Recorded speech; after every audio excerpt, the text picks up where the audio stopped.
কিছু কণ্ঠ শুধু গান গায় না, মানুষের হৃদয়ে স্মৃতি হয়ে বেঁচে থাকে। তেমনই এক কণ্ঠ ছিল জুবিনের। আবেগ, ভালোবাসা আর মায়াময় সুরে যিনি ছুঁয়েছিলেন লাখো মানুষের মন। কিন্তু সেই কণ্ঠই হঠাৎ থেমে গেছে। তার মৃত্যুর ৬ মাস পেরিয়ে গেলেও ভক্তদের মনে রয়ে গেছে এক গভীর শূন্যতা আর অজস্র প্রশ্ন।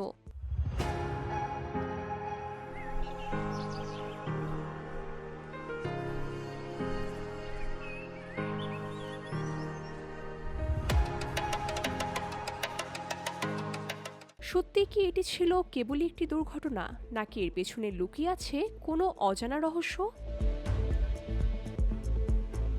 সম্প্রতি এক সাক্ষাৎকারে জুবিনকে নিয়ে কথা বলেছিলেন তার স্ত্রী গরিমা। সেখানে তিনি জানান, মৃত্যুর আগে জুবিন নাকি সময় বিষয়টিকে অনেক ভয় পেতেন। গরিমার ভাষ্যমতে হয়তো ভেতর থেকে কোনো অজানা আভাস পেয়ে গিয়েছিলেন এই গায়ক। তবে কেন বারবার সময়কে ভয় পাওয়ার কথা বলতেন জুবিন, তার সঠিক কারণ আজও অজানা রয়ে গেছে গরিমার কাছে। গরিমার ধারণা, স্বল্প সময়ের ব্যবধানে একের পর এক নিকট আত্মীয়কে হারানোই হয়তো জুবিনের মনে এই ধরনের ভয়ের সৃষ্টি করেছিল।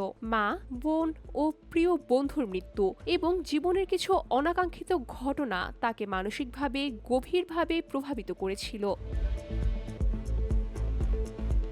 ২০২৫ সালের ১৯ সেপ্টেম্বর সিঙ্গাপুরে মারা যান জুবিন। প্রাথমিকভাবে সিঙ্গাপুর কর্তৃপক্ষ তার মৃত্যুকে একটি দুর্ঘটনা হিসাবে চিহ্নিত করেছিল। তবে পরবর্তীতে আসামের মুখ্যমন্ত্রী হেমন্ত বিশ্ব শর্মা দাবি করেন, জুবিনের মৃত্যুটি নিছকই দুর্ঘটনা নয়। তার সেই বক্তব্যের পর ঘটনাটির তদন্তের জন্য একটি বিশেষ তদন্ত দল গঠন করে সরকার। বর্তমানে অপরাধমূলক ষড়যন্ত্র এবং অবহেলাজনিত মৃত্যুর মতো একাধিক ধারায় মামলাটির তদন্ত চলছে। ৬ মাস পেরিয়ে গেলেও তাই প্রশ্নটা শুধু রয়ে গেছে, মৃত্যুর আগে কি সত্যি কোনো অজানা আশঙ্কার অনুভব করেছিলেন জুবিন, নাকি সবটাই ছিল কেবল কাকতালীয়?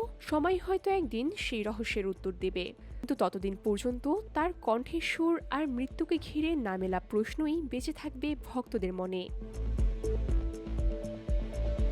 VOD Bangla news desk.